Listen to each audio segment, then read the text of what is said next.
Hello les B-Minders et bienvenue dans B-Mindset. Nouvel épisode aujourd'hui. Aujourd'hui, j'ai le plaisir de recevoir Rudy Koya. Pour ceux qui ne connaissent pas, vous allez apprendre à le connaître. Pour moi, c'est un vrai plaisir de pouvoir le recevoir. C'est, comme je lui ai déjà dit en off, un ancien qui est là depuis longtemps et qui m'a beaucoup inspiré. Si vous êtes un peu dans le monde du sport ou du coaching, vous le connaissez sûrement. C'est l'un des pionniers en ce qui concerne la musculation naturelle en France, créateur du site Superphysique, si je ne me trompe pas, toujours d'actualité, auteur, coach, entrepreneur, enfin bref, quelqu'un qui a un emploi du temps bien chargé. Et c'est pour ça que je voulais absolument t'avoir avec moi aujourd'hui.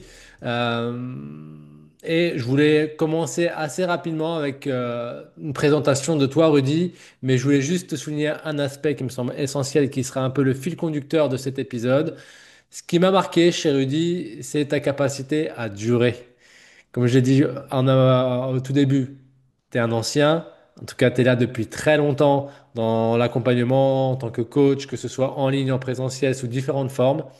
Et c'est ce qui va m'intéresser aujourd'hui, c'est comprendre ton parcours, qu'est-ce qui t'a fait évoluer, quelles sont les choses que tu as retenues de tout ce parcours et vers quoi tu tends aujourd'hui. Et ce qui amène un sujet qui est juste derrière tout ça, on parle de longévité. Voilà, donc bonjour Rudy, bienvenue sur V-Mindset et welcome. Merci Alex pour cette présentation. Comme je te disais, j'ai l'impression qu'on se connaît déjà parce que j'ai déjà vu ta tête quelque part. Et puis, je te redécouvert récemment avec ton podcast avec Sean, que je connais Ouais. bien, à qui on passe le bonjour. Donc, Yes, le plaisir est partagé, étant donné que tu as aussi beaucoup d'expérience et que tu es entrepreneur depuis une bonne quinzaine d'années. exactement. Donc un vrai plaisir. Moi, comme je te disais tout à l'heure, j'ai commencé à bosser en 2010. Enfin, bosser. Je commençais à coacher en 2010. Avant ça, j'étais prof de PS. Et quand j'ai commencé à travailler en tant que coach, j'ai commencé à m'intéresser à toutes les formes de coaching qui existaient. Et à l'époque, le coaching en distanciel, ça me paraissait quelque chose de... Enfin voilà, c'était fou. Et quand je regardais ça de loin, tu étais, bah, en gros, pour moi, la référence. Et aujourd'hui, bah, quelques 20 ans presque après, non, 15 ans, 10 ans, 15 ans, je te rencontre à distance et ça me fait plaisir de te recevoir. Euh, et aujourd'hui, si tu veux bien, on va aborder plusieurs thématiques. J'ai essayé de structurer mon épisode de manière assez carrée pour que tu puisses nous donner un maximum de contenu. Et je commence toujours avec ça. C'est te présenter, redonne-moi ton parcours, coach, entrepreneur, philosophe du corps, coach longévité. Enfin, il y a beaucoup de choses à dire. Donc, qui es-tu? J'aime bien résumer pour pas faire trop long en disant que je suis un passionné qui cherche des réponses à ces questions depuis presque toujours. Et j'ai vite intégré le fait de compter sur moi, d'aller chercher des réponses par moi-même. Et malheureusement ou heureusement, ça dépend de quel côté du spectre on se trouve, j'ai rencontré et je rencontre de nombreux problèmes euh, très existentiels, très superficiels quand même, sur le développement musculaire, sur la prise de force, sur la mobilité, sur les douleurs, sur le fait de performer en endurance, sur le fait de performer en kayak, bref, dans plein d'activités. Ce qui fait qu'à chaque fois, je suis obligé de creuser des sujets. Et comme je suis assez partisan de l'émulation collective, de faire mieux ensemble que seul, je partage les réponses que je trouve depuis maintenant, comme tu as dit, presque 20 ans, un peu plus de 20 ans. Mon premier article, c'est 2004. Et j'ai encore écrit un long article, donc beaucoup plus complet que ce que j'écrivais il y a 20 ans. Mais j'écris encore des articles, notamment aujourd'hui sur rudykoya.com, Mhm. plutôt sur mon site, parce que Superphysique, le site en lui-même est un peu mort dans le sens où on n'écrit plus d'articles depuis presque 10 ans, depuis 2016, je crois, ou 2017.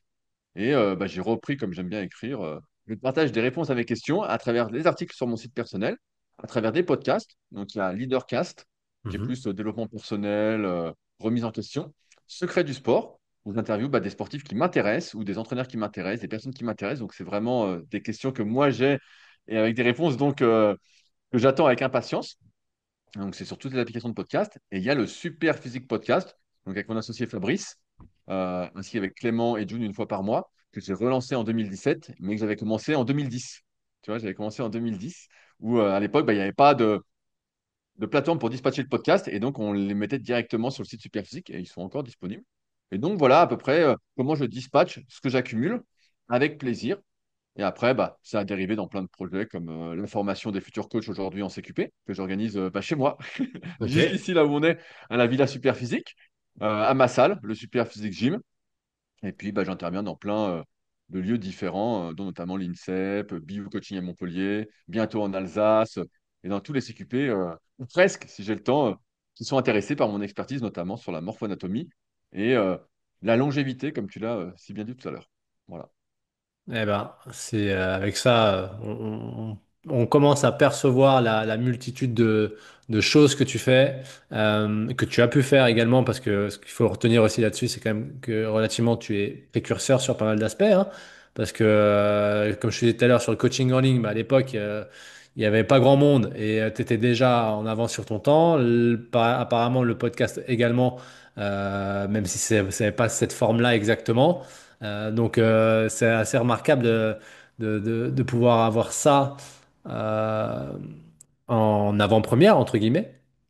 Dans tout ton parcours, ce que j'ai retenu également, même si tu l'as partiellement évoqué là, c'est le fait que il me semble que tu as vécu pas mal de blessures ou de choses qui t'ont un peu interpellé et questionné et qui t'ont amené à modifier soit tes protocoles d'entraînement, soit ta manière de voir le métier. Est-ce qu'il y a eu un déclic, une blessure qui a forcé le changement et qui t'a mené à avoir une vision un peu plus large? Ouais, il n'y a pas une blessure en particulier, mais c'est plus l'accumulation. Au début des années 2000, on avait ce débat sur les forums Internet qui existe toujours malheureusement aujourd'hui pour certains, qui était jusqu'où forcer à chaque série. Et donc, je pensais, et beaucoup pensaient, que plus on forçait, plus on allait progresser. Et en fait, cette façon de faire m'a amené plein de petites déchirures un peu partout. Tu vois, si je dois récapituler, ma première blessure, c'était les ménisques en 2005, donc ménisque externe genou gauche.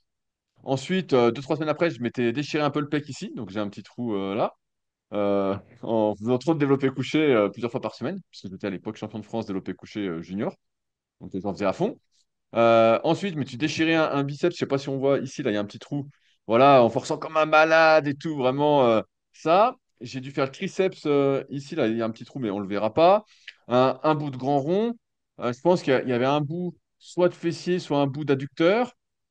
Tu vois, à l'époque, j'avais pas les compétences pour évaluer ce qui m'arrivait. J'ai eu une hernie discale qui m'a quand même bien emmerdé pendant un petit moment pour faire le bas du corps. Euh, j'ai eu syndrome fémoro-patellaire par intermittence. Donc là, en ce moment, bah, je l'ai, donc ça m'emmerde un peu, mais voilà. Euh, Bah, franchement, j'ai eu des cervicalgies aussi à un moment. Je pensais que c'était l'épaule, mais en fait, c'était plus le cou. En fait, j'ai accumulé plein de petits pépins. Et à l'époque, je dis à l'époque, c'est il y a 20 ans, en fait, le conseil qu'on me donnait, c'était de te reposer. Et donc, dans Mhm. beaucoup de ces blessures, je me suis reposé à tort, ce qui fait que je me suis intéressé petit à petit à la longévité avec le développement de mon activité, parce que je coach à distance donc depuis 2006, et j'étais le tout premier justement, mais aussi avec le développement des coachings premium que je fais, c'est-à-dire que j'analyse les gens d'un point de vue anatomique, d'un point de vue mobilité, ils viennent souvent me voir pour des petites gênes ou pour une meilleure personnalisation de ce qu'ils font, et donc j'ai pu, grâce à ça, voir ce qui coinçait chez la plupart des gens, faire un peu des généralités, et puis tester des choses pour voir ce qui marchait pas, ce qui fait que, en fait, si je dure aussi longtemps, tu vois, par rapport à ta question du début, c'est que j'en finis pas de creuser. Tu vois, j'en Mhm. finis pas de creuser. En fait, l'hypertrophie, pour moi, c'est résolu depuis bien longtemps. Le nombre de séries, le nombre de reps, tout ça, voilà, pour moi, je suis passé à autre chose. Et tu vois, aujourd'hui, là, par exemple, durant le mois où on fait ce podcast, j'ai embauché mon pote Valentin, motion therapy expert, pour me former sur le développement de la mobilité, mais également tout ce qui est antidouleur. Comment mieux diagnostiquer quand quelqu'un a mal quelque part, quel est le muscle le plus touché, ok, quelles sont ses fonctions, ok, comment rétablir ses fonctions pour éviter les compensations pour mieux durer. En fait, je suis en perpétuelle recherche de réponses par rapport aux petits problèmes que je rencontre qui m'ont jamais empêché, finalement, en cumulé, de vraiment m'entraîner, de vraiment progresser, mais qui, avec les années, je ne sais pas quel âge tu as, Alex, mais on doit avoir à peu près le même âge, puis, tu vois, quand tu passes les 35, 40 ans, ça fait plus de 20 ans que tu t'entraînes, tu dis, bon, le but, c'est quand même que je tienne le plus longtemps possible. Tu n'en es plus à courir après le centimètre de bras ou un peu plus de pec. Tu es plutôt en train de te dire, voilà, ok, mon physique est bien, et je vais plutôt m'entraîner pour essayer de durer le plus longtemps possible. Surtout qu'en plus, je me suis ouvert à d'autres activités et que j'ai envie bah, de progresser vu que j'ai de la marge. Donc, ouais, je te dirais ça. En fait, il y a eu plein de petits pépins réguliers. Ce qui se passe aussi, c'est qu'avant, comme j'étais très exposé et quand j'en parlais, bah, il y avait toujours des gens pour me casser du sucre sur le dos, quoi. Ouais.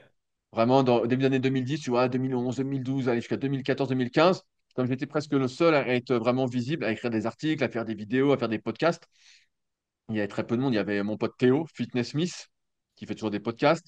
Il y avait David Costa, qui coachait aussi à Ouais. distance. Je crois qu'il coach toujours, David. On lui passe le bonjour. Bref, on n'était pas bien nombreux, tu vois. Et en fait, comme j'étais le plus visible, bah, à chaque fois que je disais un truc, tu vois, pour essayer de partager, ce qui fait après, j'en parlais plus. Tu vois, quand j'avais une petite douleur, j'en parlais plus de ce que je faisais pour que ça passe ou de ce que je trouvais.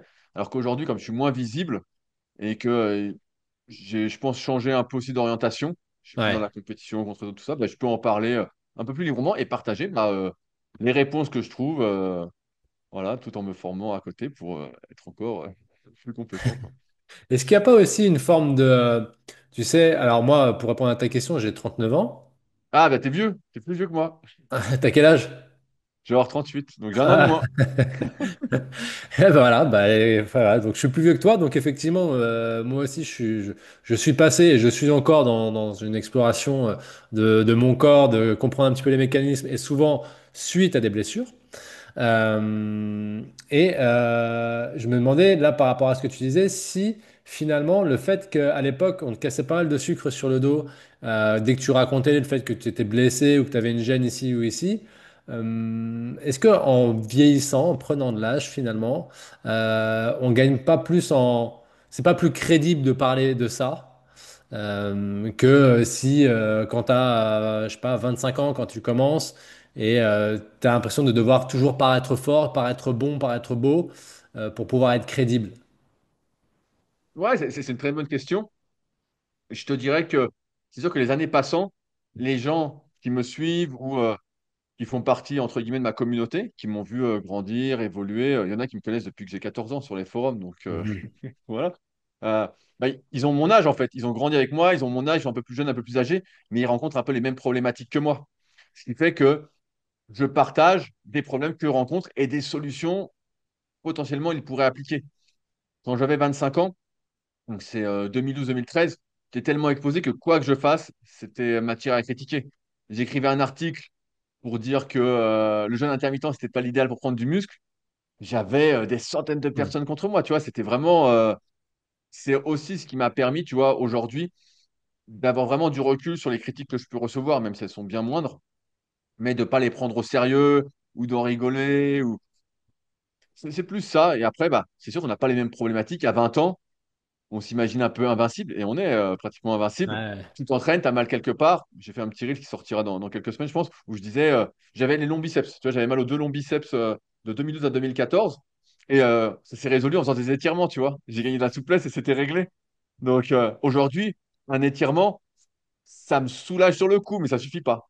Ça ne suffit pas. Il faut que je mette en place beaucoup plus de choses, dont mon article, le guide ultime de l'isométrie, que j'ai sorti il y a 1 ou 2 semaines sur mon site perso.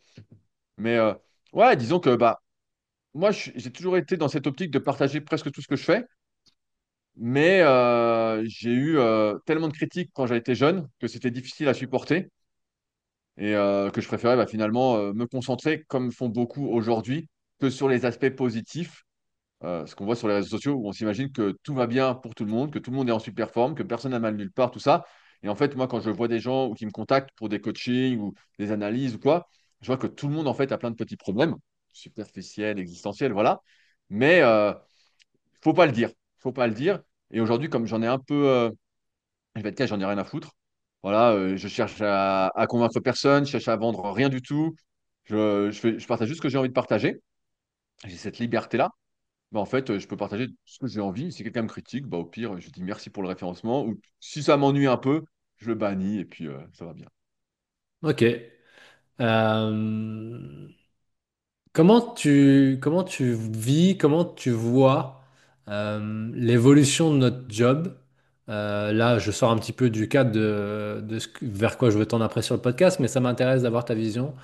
Comment tu vois l'évolution de notre métier? Moi, qui suis aussi un ancien finalement, maintenant, parce que je suis depuis 2010, euh, j'ai une vision assez générale, je pense, assez large de ce qu'est le métier. Mais j'aimerais bien avoir ta vision de comment tu as vécu l'évolution de ce job. En fait, ce que j'ai vécu, c'est aussi en évolution avec ma pratique. Au début, quand je me suis lancé, moi, j'étais très orienté force, bodybuilding, musculation au sens classique du terme. Tu veux être fort, tu veux être musclé. Et donc, j'avais beaucoup de gens qui étaient à fond. Beaucoup de jeunes comme moi. Tu vois, en 2006, quand j'ai lancé, bah, j'avais pas encore 19 ans, j'avais 18 ans. Et donc, j'avais beaucoup de jeunes qui suivaient la diète à fond. C'était l'époque des DVD de musculation, donc c'était pas YouTube, c'était le tout début, tu vois. Donc, il n'y avait pas de vidéo de muscu, tu voyais pas comment les pros mangeaient. Tu voyais sur le DVD, quoi, mais le DVD, c'est 60 euros, hein. C'était pas- Voilà, fallait se l'acheter quand même. Et donc, tu avais les magazines qui disaient, ouais, moi, je suis ma diète à fond, je m'entraîne à fond, je dors à telle heure. Et donc, il y avait beaucoup de jeunes comme ça, qui étaient vraiment comme moi, qui étaient. Et puis, comme ma pratique a évolué aussi, là, j'ai beaucoup de personnes qui ont autour de mon âge, on va dire, et qui s'entraînent 3, 4 fois par semaine, avec des contraintes, qui en fait ont une vie sociale aussi, qui sont pas prêts à se couper de tout, qui ont un conjoint, une conjointe, qui ont des enfants, qui ont aussi d'autres objectifs que de prendre des bras, qui souhaitent mieux vieillir, mais quand même prendre du muscle, être bien physiquement. Donc finalement, tu vois, c'est un peu biaisé mon expérience parce que j'attire des gens qui me ressemblent ou qui sont dans la même thématique. Après, sur l'évolution du métier de coach, c'est pas compliqué aujourd'hui, et c'est ce que je dis souvent aux élèves qui vont devenir coach en CQP ou en BPGEPS, c'est que il n'y a rien qui remplacera l'humain. Il n'y a rien qui peut remplacer le côté humain d'un coach, qui peut remplacer la considération qu'on a, euh, le fait de discuter, d'échanger. Même si les LLM, donc les IA, pour simplifier, peuvent faire peut-être un bon programme, comme on le fait avec l'application SP Training, ça ne peut pas remplacer mon expertise à 100%. Ça peut remplacer mon expertise peut-être à 80%. Ça peut remplacer un coach moyen, mais ça ne peut pas remplacer un bon coach d'un point de vue théorique et pratique, ni un coach très humain, un bon animateur. Ça ne peut pas. Et c'est aussi pour ça que je pense que ça fait toutes ces années que je dure aussi en coaching, parce que même si je suis moins visible, en fait, mon chiffre d'affaires en coaching est presque le même. J'ai même fait plus l'année dernière, mais tu vois, sans le vouloir, qui a 15 ans ou 20 ans, tu vois, presque 20 ans, donc c'était 2006, quand j'ai débuté. Parce qu'en fait, il n'y a rien qui peut remplacer l'humanité. Il y a beaucoup de personnes qui ont peur de l'IA, les programmes, les trucs tout faits. Mais tu as peur de ça, en fait, quand tu comprends pas ce qu'est le coaching. Tu comprends Hmm. pas ce que c'est un accompagnement, c'est faire équipe, c'est faire attention, c'est regarder, c'est faire des petits détails. C'est sûr que si le coaching, c'est juste faire un programme sur tous les mois, tu fais un programme et il n'y a aucun échange, il n'y a rien, il n'y a pas de correction vidéo, il n'y a pas de questions, il y a rien, bah là, là c'est sûr que tu es mort. C'est sûr que tu es mort, mais si tu sais être humain, et à la base, c'est pour ça qu'on fait coach, en tout cas, ce que je vois, c'est pour faire mieux ensemble que seul. Comme je dis, c'est une émulation, c'est aider autrui à atteindre ses objectifs. Ça va me tirer aussi vers le haut et on va créer un groupe de personnes, finalement, une communauté, un peuple plus actif, tu vois. Et donc, c'est plus ça l'évolution. Ça a évolué d'une part avec moi, ma pratique, et d'autre part, les gens cherchent plus de l'humain. Moi, je vois beaucoup, mais je ne sais pas comment tu fonctionnes, mais je vois beaucoup de personnes qui me demandent de m'appeler au téléphone, qui veulent encore plus échanger avec moi. Alors, ce n'est pas vraiment ce que je propose pour pouvoir proposer des prix attractifs, on va dire accessibles. Accessible, c'est plus le mot. Et je souhaite rester accessible. Mais je vois beaucoup de gens qui m'écrivent, qui me disent, voilà, moi, j'aimerais ça, ça, ça, ça et à qui je dis bah moi c'est pas à moi et d'autres qui disent oui bah finalement tu as raison par rapport à ce que tu proposes c'est exactement ce que je veux en termes de suivi mais ça demande un investissement de part et d'autre Bien sûr. Tu vois, moi, ça me qui, fait. qui, av- qui avant il y a beaucoup de gens qui pensent que c'est le programme qui fait tout le programme c'est le bonus tu vois le programme c'est un peu le bonus même si avoir un bon programme ça aide mais c'est d'abord tout l'accompagnement l'humain ta façon d'être ton authenticité euh, c'est ça qui fait un peu la différence, je pense, et qui fait que le métier de coach est pas prêt de disparaître, malgré toutes les IA, qui parfois donnent des bonnes réponses, mais des fois aussi des mauvaises réponses. Parce que la dernière fois, il y en a un qui m'a envoyé, il m'a dit, regarde, l'IA dit que tu as filmé tous les exercices sur rudicoya.com. Bah, sinon, c'était sur Superphysique en 2009. Ouais, donc non, mais je te rejoins vraiment là-dessus. Ça me rappelle une discussion que j'ai eue avec un de mes nouveaux coachs que j'ai accueilli dans ma structure, qui était tout neuf, qui sortait d'école, tout ça, et qui me demandait un petit peu comment faire, entre guillemets, pour durer, et qu'est-ce qui fait que les gens allaient venir, enfin, allaient s'inscrire à ces coachings. Et ma réponse a été relativement simple, puisque pour moi, c'est au-delà de la compétence technique, parce que faire un squat, apprendre la technique sur tel ou tel type de mouvement, tout le monde peut être en capacité de le faire. Mais par contre, le savoir-être, qui tu es, et ce que tu génères comme valeur, et ce que tu arrives à développer comme capacité chez les gens, au-delà de l'aspect sportif, c'est pour moi la plus grande valeur d'un coach, elle est là, à défaut de savoir bien faire un programme de sport. Donc, Ouais, bien sûr, tu as, tout à fait raison. Après, on est dans un monde qui fait croire qu'il n'y a qu'une seule façon d'être, parce que aussi on veut plaire à tout le monde. Et j'ai envie de dire que chacun a un peu son énergie, tu vois, sa manière de vibrer. Et c'est ça qui va faire que les gens vont rester avec toi ou que tu vas attirer de nouvelles personnes. Parce que si tu essayes de vibrer comme quelqu'un d'autre, en fait, ça marche pas. On hmm, sent que tu es faux. J'en vois des fois qui. En fait, c'est. Mais cette société est celle de la toute vitesse. En fait, ça peut pas se faire du jour au lendemain. Donc, en fait, pareil, être soi-même, c'est quelque chose qui s'apprend. Au début, l'école nous apprend à être tous les mêmes. ouais. Tu vois, faut répéter, faut recracher. On t'apprend pas à être vraiment toi. Et c'est quelque chose qui demande du temps, qui se construit, qui évolue, parce que tu changes aussi un peu avec le temps. Mais c'est ça qui fait que les gens vont rester. C'est comment tu animes une séance. Est-ce que tu connectes bien avec une personne? Ça, c'est un peu comme, je caricature, mais une relation de couple. Ouais, Tu ouais, rencontres quelqu'un, tu connectes ou tu connectes pas. En fait, clairement. tu choisis pas. Tu connectes pas, tu dis, allez, je te laisse une deuxième chance pour voir. Ça match pas. Ça match pas, bah, c'est pas grave. En fait, tu matcheras avec un autre. Et puis, il y a tellement la désévolution Hmm. de la majorité des gens fait il y a du boulot. Faut pas avoir peur de perdre un élève ou un client parce que tu ne matches pas. Il y en a plein d'autres. Il suffit juste de pouvoir connecter avec eux, en fait, de se créer des opportunités. Mais ça, après, c'est un autre sujet. Donc, restez vous-même. Ok, donc petite parenthèse fermée. Le premier axe que je voulais aborder avec toi, on en a parlé un tout petit peu au début, c'est la quête de la performance et les pièges qu'il y a dedans. Tu l'as évoqué en début de session. Donc, tu as longtemps prôné une muscu intense, disciplinée, exigeante. Euh, Est-ce que maintenant, avec le recul, tu referais pareil ou est-ce que tu ferais différemment? Bah, vu les connaissances que j'ai aujourd'hui, il y a beaucoup de choses que je ferais de manière différente, notamment sur la longévité, sur on va dire, le renforcement des tissus conjonctifs, des tendons, le développement de la mobilité. Il y a plein de choses que je ferais différemment et je serais beaucoup plus capable aujourd'hui dans différents mouvements. Après, cette recherche de la perf, tu sais, c'est que quand tu es jeune, du moins quand j'étais jeune, en fait, tu penses pas à tout ça. Tu sais, ta séance, elle est hyper importante. Quand tu fasses cette répétition de plus, si elle passe pas, tu sais, c'est la fin, je Ouais. caricature, mais c'est un peu ça, c'est la fin du monde. Tu loupes une séance, tu vois, tu arrives, tu n'es pas en forme, tu loupes ta séance, ou pire, je sais pas, tu as un empêchement de pouvoir t'entraîner, tu dis, oh là là, tu sais, c'est hyper grave. Tout est important, en fait, quand tu es jeune, car moi, tout était très important, en tout cas. Et c'est plus ça, en fait, que je dirais de relativiser, mais je sais pas si j'y arriverais. Tu vois, si je disais à Rudy de 20 ans ou à 25 ans, ouais, t'inquiète, c'est rien, une séance, tout ça, je sais pas si j'y arriverais parce que c'était pas mon mood, c'était pas mon mindset. Alors qu'aujourd'hui, bah, je sais que sauter une séance, si t'es pas en forme, bah, c'est pas grave. Que de faire un peu plus léger, c'est pas très grave. Euh, que finalement, c'est une histoire de faire équipe avec soi, de se connecter avec soi, tu vois, avant de se connecter aux autres. Et si tu fais des choses bien, à un moment, le processus va te récompenser. Que si tu progresses pas une semaine, c'est pas grave. Que finalement, tu n'es pas pressé de progresser parce qu'il n'y a pas de compétition. La plupart d'entre nous, je pense de ceux qui nous écoutent, ils font pas de compétition, ils sont pas champions, ils vont peut-être faire une compétition en disant voilà, moi je vais faire cette compétition-là, tout ça. Mais c'est une compétition qui compte pas, c'est pour s'amuser, c'est du plaisir. Voilà, ça nous motive à nous donner un objectif comme moi avec l'Irox, où là je prépare mon deuxième Irox normalement mi-octobre. C'est Mhm. pour m'amuser.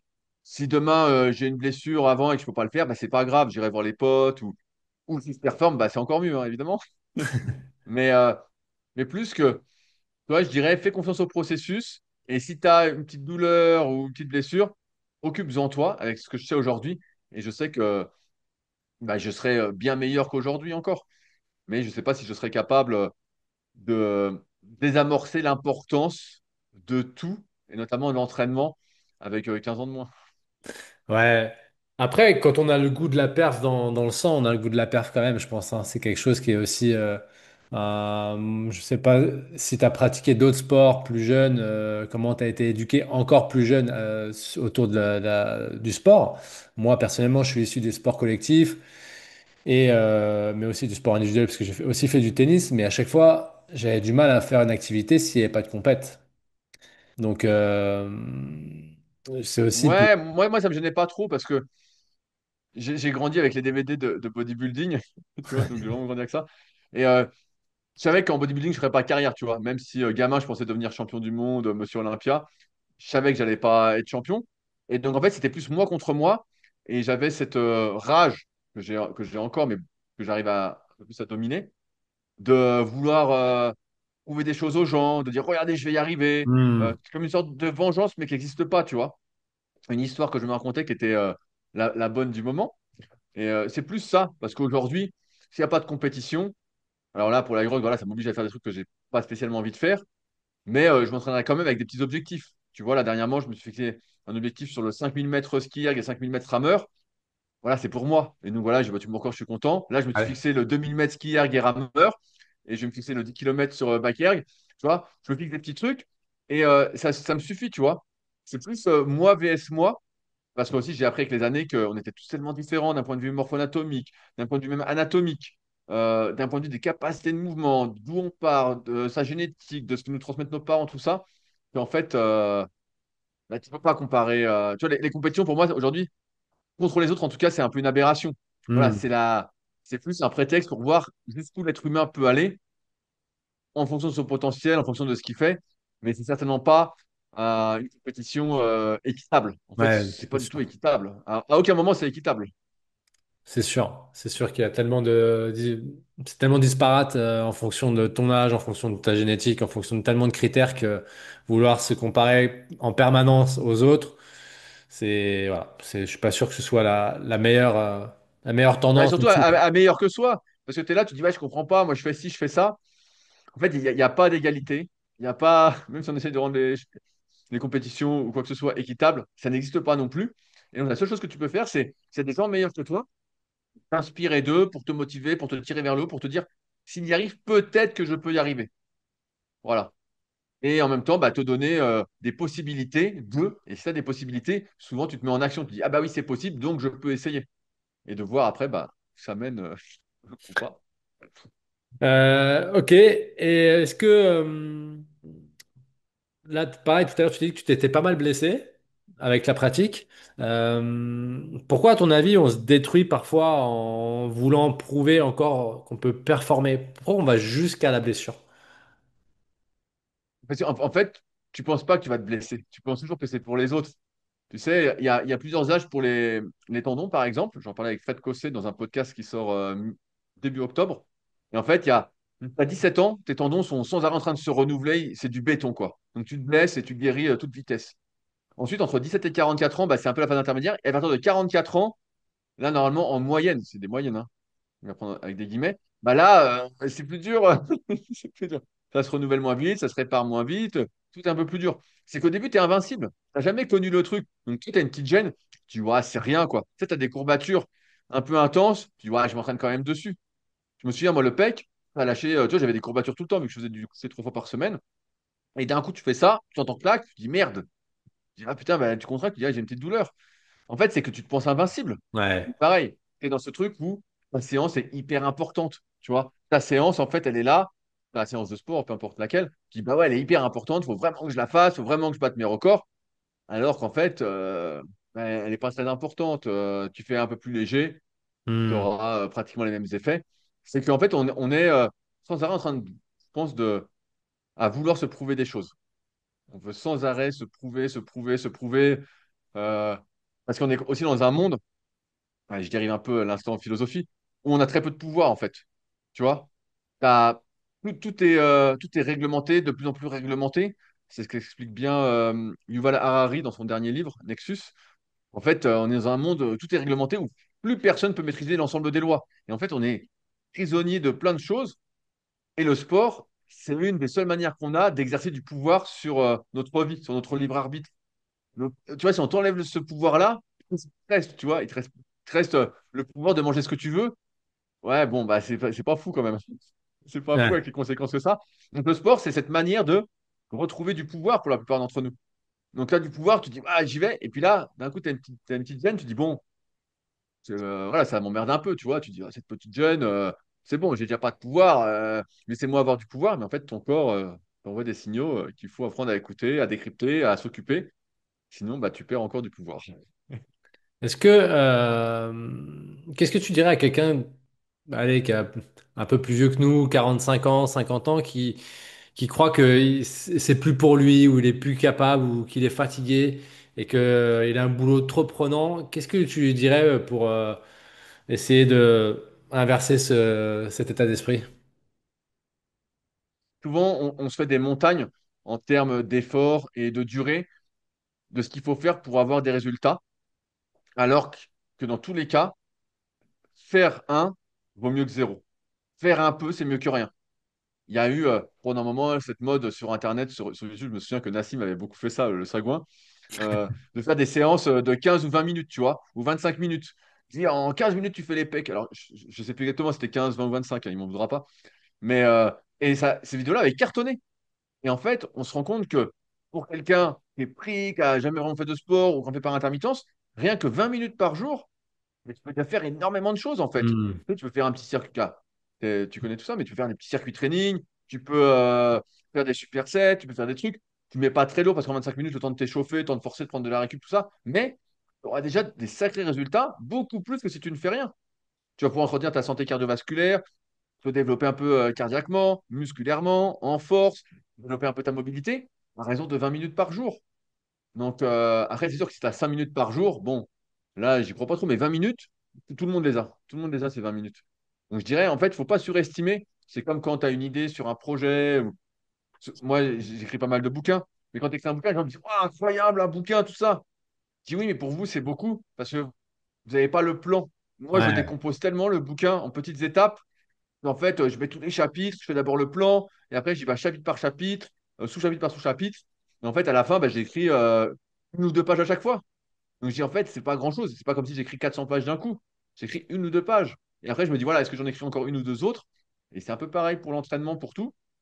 En fait, faut, effectivement, si tu veux me ressembler, bah, va falloir t'entraîner tous les jours. Va falloir t'entraîner tous les jours, peut-être des fois 2 fois par jour, être très discipliné, être très exigeant envers toi-même. Voilà. Mais on ne demande pas de me ressembler, c'est pas le but. bah Le non. but, c'est déjà de bouger, d'être un peu mieux, et après de voir encore une fois où ça mène. Ça se trouve, tu vas prendre goût et après tu passeras 30 minutes, ou finalement ça t'emmerde un peu, et puis tu feras que 3 fois 20 minutes, et puis tu feras une autre activité. Le tout, c'est de toujours faire quelque chose, parce que si tu fais rien, en fait, tu perds. Tu perds. En fait, il y a pas la stagnation. Voilà.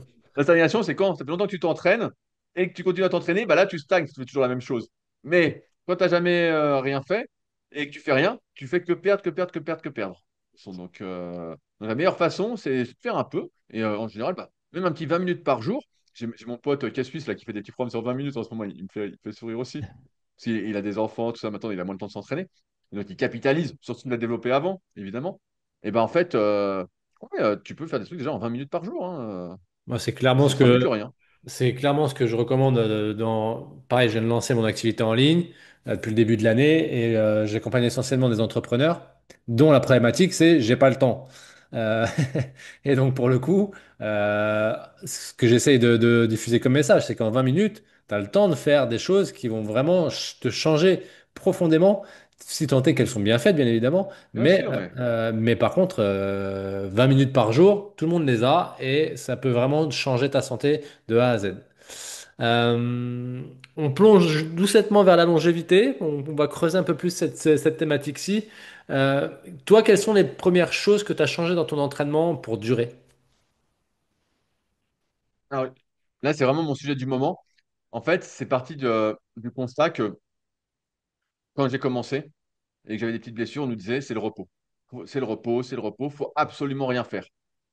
J'ai bien vu que oui, ça réparait parce que le corps cicatrise toujours. mais que c'est pas parce qu'il y a cicatrice que tu as retrouvé tes capacités. En général, tu as moins de capacités, de possibilités qu'avant. Euh, et donc, progressivement, bah, je me suis intéressé au sujet de la mobilité pour commencer, Ok. en comprenant que, OK, on n'avait pas tous la même anatomie.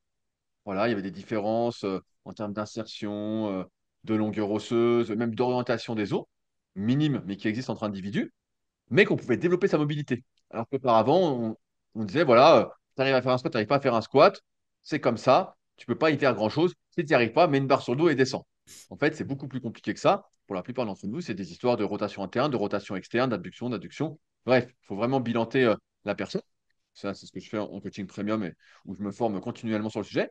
Et d'autre part, en plus d'intégrer la mobilité, j'ai intégré, on va dire, du renforcement tendineux des tissus conjonctifs des ligaments parce que j'ai compris et j'ai découvert il y a quelques temps, et c'est pas si récent que c'est, que les tendons, à chaque fois on disait qu'un tendon s'adaptait plus lentement que le muscle, etc. Mais c'est qu'en fait, on n'applique pas les mêmes contraintes à un Mhm. muscle et à un tendon pour déclencher des adaptations. Les tendons ne réagissent pas aux mêmes contraintes. Un tendon, par exemple, il faut au moins 30 secondes de temps sous tension, notamment en isométrie, pour que toutes les fibres de collagène de type 1 s'alignent, fassent ça. Ok. Sinon, si ton effort dure moins longtemps, en fait, les tensions se diffusent que dans les parties qui sont saines. Donc, tout ce qui est bousillé, tout ce Ok. qui est tendinopathique, voilà, on va dire ça comme ça pour caricaturer, les experts ne m'en voudront pas, en fait, ne reçoit pas la tension. Donc, par exemple, faire de l'isométrie de plus en plus lourd, sur des mouvements que tu fais dans des positions plus ou moins d'étirement, par exemple, tu tiens 30 secondes ici, bah, va renforcer tes tendons bah, des coudes, du pec, du petit pec, du biceps, de tous les muscles impliqués.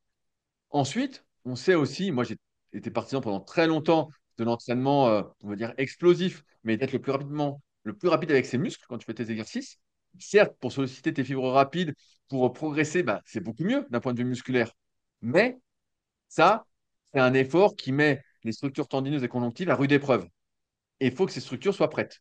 On distingue deux choses. On distingue la qualité des tissus conjonctifs, donc que ce soit du collagène de type 1 et pas de type 3, pour caricaturer, mais aussi leur capacité. Oh, la capacité de ces tissus, elle se développe aussi. Mais pour ça, il faut s'assurer, même si tu pourrais t'en assurer à 100%, que tu aies les capacités. Et ça, c'est faire de l'excentrique lent dans un premier temps, puis ensuite de l'excentrique rapide. Et ensuite, en fonction de ce que tu veux faire comme effort, est-ce que je mets progressivement de la vitesse en faisant de l'isométrie balistique, oscillatoire, voire de la pliométrie, ou pas. Et en fait, c'est plus ça qui a changé, c'est qu'aujourd'hui, une bonne partie de mon entraînement, j'appelle l'entraînement 3.0, et que Bah je vais essayer de oui. mettre en place progressivement dans mes coachings à terme, notamment à distance, mais ça va pas être facile. C'est un débat que j'ai en ce moment avec un copain qui a la salle CrossFit Annecy. On discute un peu de ça parce que lui aussi, il a du mal à mettre en place tous ces renforts-là. C'est que moi, je démarre ma séance par de la mobilité. Ouais. En fait, j'ai pas par de la mobilité. Si j'ai une douleur quelque part ou une gêne, je vais faire directement mon isométrie pour endormir la douleur parce qu'on sait que c'est antalgique. Et ensuite, je vais faire ma séance. Et en fin de séance, par contre, donc c'est pas souvent que je fais de l'isométrie en début de séance, c'est que juste à la fin de séance, je vais reprendre un exercice par groupe musculaire et faire de l'isométrie. Ok. Tu vois? Et à chaque fois, je vais essayer de mettre un peu plus lourd si je suis en capacité de le faire pour renforcer ces structures conjonctives qui, en fait, se renforcent pas du tout de la même manière que les muscles. Et que si tu vas, en fait, c'est toujours pareil, si tu le fais pas, en fait, tu perds progressivement en capacité, ça s'appelle en qualité, donc ton collagène se détériore. Tu Ok. utilises toujours les mêmes fibres du tendon, et si tu utilises toujours les mêmes fibres, ben, en fait, il y en a qui deviennent très très faibles. Et à un moment, si tu as de moins en moins de surface qui peut supporter l'effort, bah, c'est là que la mobilité intervient pour essayer de supporter la contrainte sur plus de surface. Et donc, tu vois, mon entraînement a évolué en ce sens-là. Ok. Et c'est sûr que maintenant, je préfère faire allez, deux séries de biceps et faire ça que faire mes trois exos de biceps pour avoir les bras plus gros, tu vois. Parce que bon, j'ai déjà les gros bras, donc voilà. C'est sûr que si c'était pas ça, bah, je sais pas comment on intégrerait ça. C'est sûr que ça prend du temps après. Il faut avoir le temps, il faut avoir l'envie. Et souvent, on me dit, mais c'est pas très plaisant ce que tu fais, ça n'a pas l'air. Je dis, C'est pas moi, ça va. sexy. Moi, j'aime bien faire ça parce que je progresse sur des trucs que j'ai jamais fait. Mais c'est sûr que celui qui veut se développer physiquement, il y a un entre-deux. Mais encore une fois, tout dépend du contexte. Moi, je ne coach pas des gens qui ont 20 ans, je ne coach pas des gens qui ont 25 ans, je coach souvent des gens qui ont mon âge ou plus et qui viennent me voir parce que ce que je dis, ça résonne en eux. Ils disent, ah oui, Bien sûr. effectivement, ce renforcement, il est important et on a plutôt intérêt à renforcer justement ces structures conjonctives plutôt que musculaires dans un premier temps. Et Ouais. c'est des choses que moi, bah, je négligeais, que j'avais appris il y a bien, bien longtemps, mais qui étaient rentrées par une oreille et sorties par l'autre, notamment de Marc Vouillot en 2005 et qui aujourd'hui, bah, reprennent tout leur sens pour moi et que j'intègre pour moi à chaque séance et que j'espère codifier encore un peu mieux. C'est le but de la formation que je fais actuellement avec Valentin pour pouvoir avoir une structure, une meilleure compréhension vue d'ensemble avec du recul de comment ça fonctionne exactement, de quand mettre ci, de quand on change de sollicitation, etc. Donc un peu la planification de tout cet entraînement longévité, quoi. Une bonne piste de réflexion que tu m'amènes là, sur les différents protocoles d'entraînement en fonction de l'âge Si et jamais tout est dans le guide ultime de l'isométrie, hein. Comment aujourd'hui, comment tu quantifies, comment tu écoutes ton corps? Est-ce qu'il y a des indicateurs que tu suis plus ou moins de près? Parce qu'on sait que en ce qui concerne la longévité, que ce soit le sommeil, le rythme cardiaque, etc. Qu'est-ce que tu regardes toi de ton côté? Bon, franchement, j'ai eu cette mode des data à tout tester, vraiment, à acheter le bracelet Whoop, à dormir avec toutes les montres possibles, tu sais, tous les matins. Ou alors, qu'est-ce qui s'est passé? À prendre ton HRV sur le téléphone, même si c'est pas très fiable. CF, le podcast que j'avais fait avec Sylvain Fréville sur Secret du Sport, un podcast terrible sur le HRV, la VFC. Aujourd'hui, franchement, je suis absolument rien. Les seuls signaux que j'écoute, c'est moi, comment je me sens. Euh, Programme ma séance, évidemment. Je me dis, bah, tu vois, là, je vais aller m'entraîner. Je sais que j'ai une séance muscu. Je fais une sorte de half body sur le haut du corps. Je sais les exercices que je veux faire. Je sais les poids, les séries que je souhaite faire.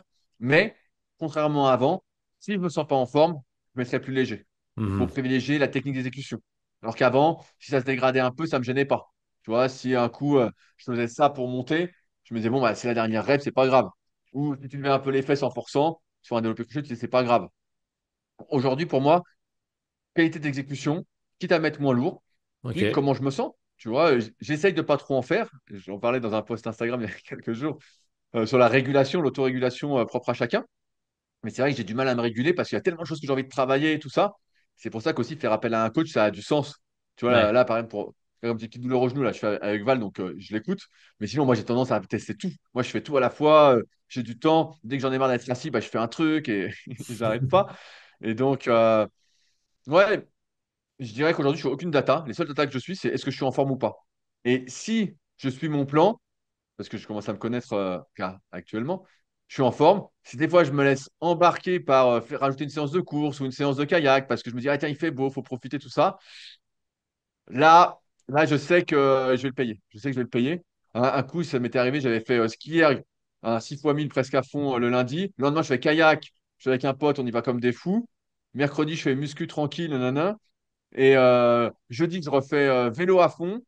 Je faisais mon vélo. Vendredi, je fais le rameur et je refais kayak le samedi à fond. Bah là, je suis mort, tu vois. 5 Ouais. séances à fond, je suis mort. Je sais que, pareil, il y a une variabilité en termes de ce qu'on peut supporter. Sylvain en parlait bien dans le podcast. Tu as des personnes qui peuvent supporter une séance dure, d'autres deux, d'autres trois, d'autres quatre, d'autres cinq. En fait, c'est assez individuel aussi. Donc aujourd'hui, ce que je suis, c'est mon état de forme. Je me lève le matin, comment je me sens. J'attaque ma séance, comment je me sens. Si je me sens pas très bien, je vais chauffer un peu plus, prendre mon temps. Si je me sens bien, bah allez, je chauffe un peu moins et puis c'est bon. Et c'est ça que je suis. En fait, c'est vraiment essayer de me connecter à moi-même. Et Ok. pareil, si j'ai une petite gêne ou quoi, j'essaie vraiment d'agir dessus tout de suite.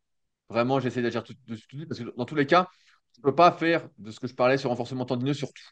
Parce que sinon, en fait, c'est ça ta séance. C'est je fais de l'iso de l'excentrique lent sur tout, tout, tout, tout, tout. Et en fait, tu t'entraînes plus.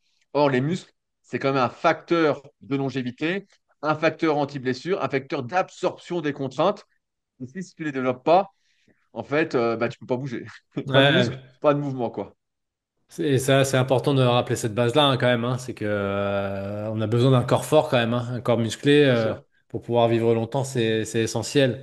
Euh, Qu'est-ce que tu observes toi chez les gens qui t'écoutent ou que tu as en coaching, qui ont plus de 40 ans? C'est quoi les blocages qui reviennent le plus souvent? C'est plus, et ce que j'ai vu avec les années, tout à l'heure tu me demandais, c'est que l'alimentation est de moins en moins prise au sérieux, j'ai l'impression. Tu sais, on a tendance à minimiser moi j'appelle ça des sorties de route, des cheat meals, des écarts, peu Ouais, importe, où en fait, bah, tu bois 2 verres de vin, tu dis non, mais c'est rien 2 verres de vin. Oui, c'est rien sur le principe, mais si tu as envie de maigrir, tu es en surpoids, c'est 2 verres de vin de trop. Et puis, tu vas boire 2 verres de vin, et puis 2 jours après, tu vas dire, ouais, bah, j'étais au resto, mais j'ai vraiment fait attention. j'ai juste pris un petit dessert ou j'ai juste mangé des frites, tu vois, je veux dire, bah, c'est pas grand-chose, juste des frites. Et en fait, sur toute la semaine, ça fait plein de petits écarts, plein de petites cheat meals qui bah, vont limiter, voire anéantir complètement les efforts que tu fais sur l'alimentation pour perdre du poids ou être en meilleure forme. Et je trouve que c'est un peu ça que je retrouve de plus en plus. C'est une décorrélation entre les objectifs qu'on se fixe et les moyens qu'on est prêt à mettre en œuvre. Comme Mhm. si les objectifs étaient surtout des rêves, qu'on n'était pas vraiment dedans. On se disait, ah, mais j'aimerais bien voir mes abdos, ou j'aimerais bien faire je sais pas, 100 kilos de développé couché, ou un truc comme ça, ou j'aimerais bien avoir les cuisses plus fermes.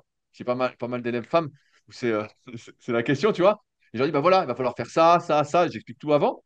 Ils disent, oui, oui. Et après, quand tu es confronté à la réalité, bah, en fait, malheureusement, d'expérience, certains crieront au loup, mais c'est juste mon expérience que je partage, hein, on peut en discuter. Mais pour la plupart des femmes que j'ai, qui ont 45, 50, 55 ans, qui veulent être plus fermes, qui veulent perdre un peu de gras, tout ça, en fait, l'alimentation, bah, elle doit être la plus saine possible. Et il n'y a pas d'écart, en fait. Tu ne peux pas te permettre des écarts. Sinon, parfois, un écart, un repas d'écart, un anniversaire où tu dis, bah, allez, je mange comme tout le monde, prends une part de gâteau, je bois un verre de champagne ou quoi, ça te foire la semaine, voire 10 jours d'alimentation. Tu reprends un peu de poids parce que tu as comme une hypersensibilité due aux cellules graisseuses que tu as qui veulent se remplir, qui se fait des hormones. Bref, je ne fais pas un cours de physio. Et donc, en fait, malheureusement, il y a une décorrélation entre nos objectifs et ce qu'on est capable de mettre en place. C'est pour ça que j'aime bien partir sur des objectifs, comme un peu un bouquin, des petits objectifs. On Ouais. voit où ça mène et progressivement, on essaye d'amener plus de discipline, de rigueur, de, de compromis. Et après, bah voilà, si on n'est pas capable de mettre en place ça, bah c'est pas grave en fait. Le but, c'est de faire du mieux que tu peux avec tes contraintes et avec l'équilibre de vie que tu as choisi. Le reste, après, si c'est pas ton équilibre, bah voilà, c'est pas ton équilibre, c'est tout. C'est pas très grave. Et j'ai même envie de dire, va pas chercher l'équilibre d'un autre. Non, c'est important de rappeler ça et ça m'amène sur un peu une réflexion que je me fais de plus en plus. Tu sais, j'ai l'impression qu'on est rentré dans une société où on est quand même partisan du moindre effort en espérant le maximum de résultats. Bien Euh, sûr. et donc, c'est souvent en plus la promesse que font pas mal de spécialistes du marketing dans notre secteur d'activité. Et ça m'aide avec une question un peu, qui peut amener un peu à controverse. C'est quoi ta vision, toi, de la promesse qui est vendue souvent dans l'électrostimulation? 20 minutes de sport égale 4 heures de sport. Ah, tu parles des combinaisons. Bah, j'étais un des premiers à tester, je pense, en France en 2012. Je crois que c'est, je vais écorcher un peu son nom, peut-être c'est Marc Barissano, qui est bossé pour Mia Bodytech, qui était venu me faire tester chez moi quand je suis arrivé sur la région d'Annecy. Et j'avais été agréablement surpris par le fait que, par la sensation de contraction du corps en entier. Alors après, c'était très très cher à acheter tout ça, et donc voilà, bon, c'était pas du tout ma philosophie. Et, euh, et c'est sûr que, encore une fois, comme tu l'as dit, tout dépend des résultats que tu veux avoir. Si toi, ton but, c'est de perdre un peu de ventre, ou d'être un peu plus ferme, ou voilà, c'est un peu ça, mais c'est pas de ressembler vraiment à un sportif. C'est juste d'être un peu plus tonique. J'aime bien ce mot tonique. Pourquoi pas? Pourquoi pas?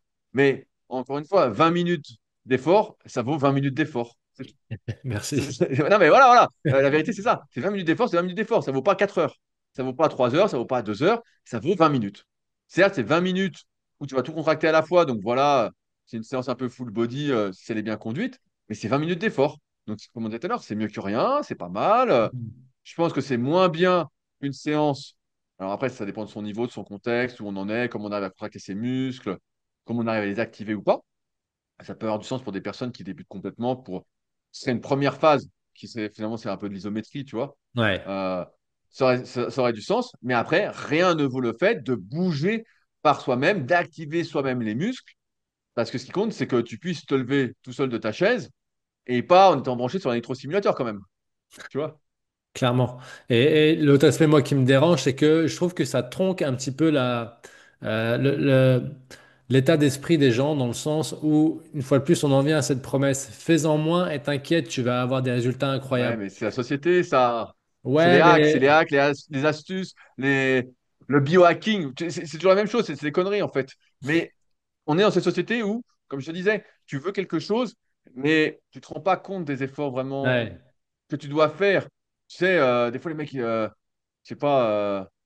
Et quand tu réussis, c'est ça le pire, c'est quand tu arrives à te transformer, on te dit, ouais, mais non, mais il a triché, c'est pas possible, tout ça. Non, c'est juste que, alors à moins que tu sois très doué, tout ça, mais c'est juste qu'en fait, tu as fait des efforts que la plupart des gens sont pas capables de faire ou Exactement. ne veulent pas faire. C'est pas qu'ils sont pas capables, c'est qu'ils veulent pas faire, en fait. J'ai écouté un podcast là, qui est très intéressant tout à l'heure de mon pote Bart de l'Extraterrien avec Ouais. Guillaume, j'ai oublié son nom, le gars qui a créé l'Emlist. Ok. Voilà. Voilà, bon, bref, qui était super bien. Et le mec, il disait, bah, à un moment, j'étais là, mon entreprise marchait. Je me disais, pourquoi pas devenir sportif de haut niveau? Il passionnait de triathlon, le gars. Il dit, je travaille avec des triathlètes pro. En fait, je me suis dit, c'est pas du tout leur vie que je veux. M'entraîner deux, trois fois par jour, tout ça. Il a dit, ah ouais, je me suis rendu compte, en fait, c'était pas du tout ce que je voulais faire. Donc, c'est pareil. Moi aussi, à un moment, je me disais, ah, je vais devenir champion de kayak. Bon, il me manque pas mal de trucs pour être champion de kayak, hein. Mais je me disais, je m'entraînais comme eux, tout.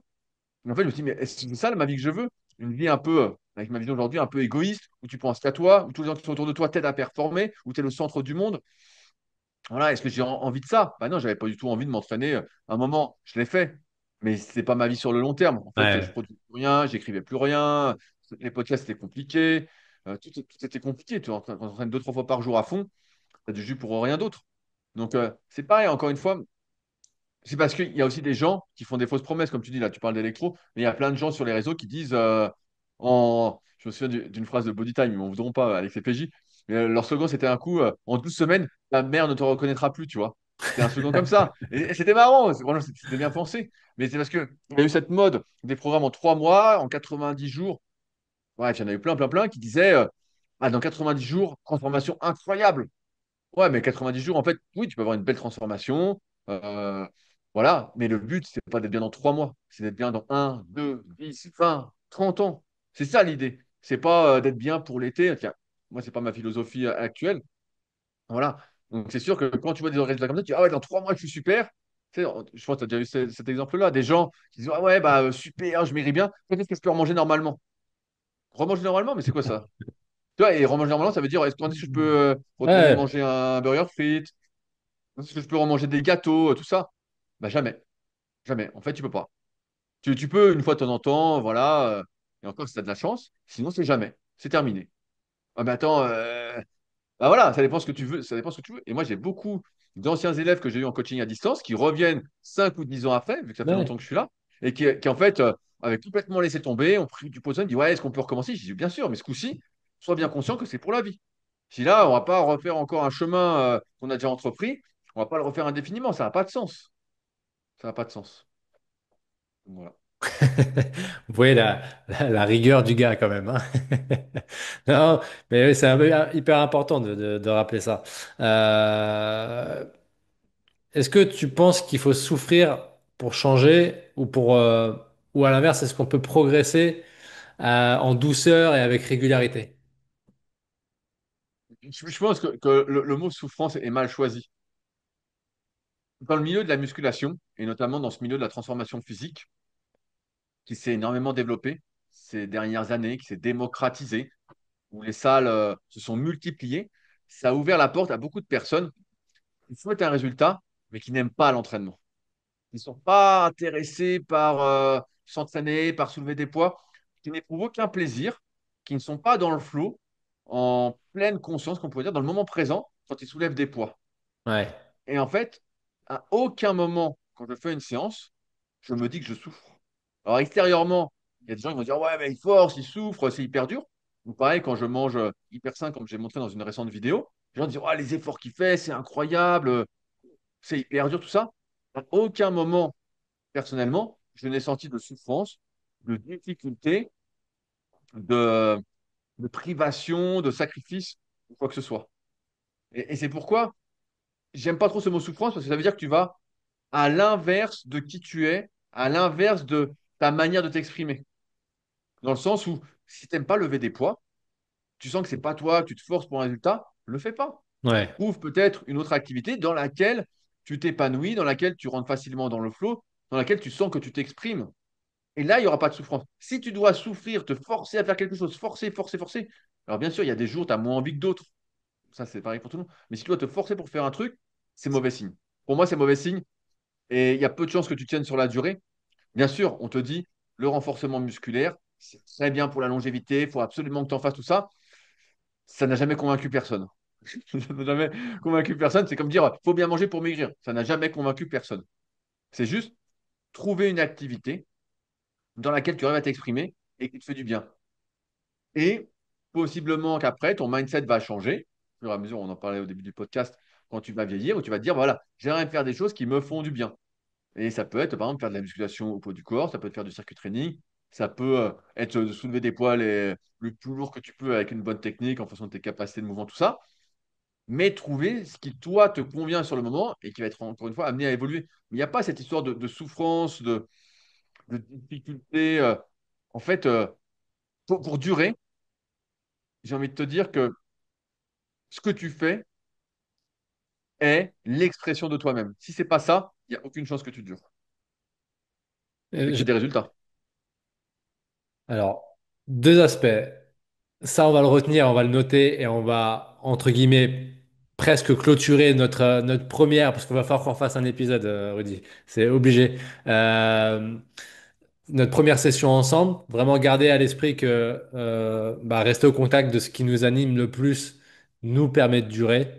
Et ça, je pense qu'on peut le dupliquer, que ce soit d'un point de vue sportif, comme on vient d'évoquer là, mais également d'un point de vue professionnel ou autre. Il y a très peu de personnes qui restent aussi longtemps dans le métier comme tu le fais, sans être passionnés, sans que ça les anime et que tous les jours ça les stimule. Donc, merci pour ces retours-ci et ces échanges. J'aimerais qu'on finisse, si tu le veux bien, par un petit vrai ou faux, un peu Vas-y. du tac au tac. Et tu essayes d'être j'aime bien mettre un peu de pression. Un Euh, peu réactif. voilà, le plus réactif possible. Après 40 ans, la musculation devient risquée. Faux. Tu peux être musclé, être en pleine forme en seulement 3 séances par semaine. Ouais. On ne peut pas progresser sans se faire mal.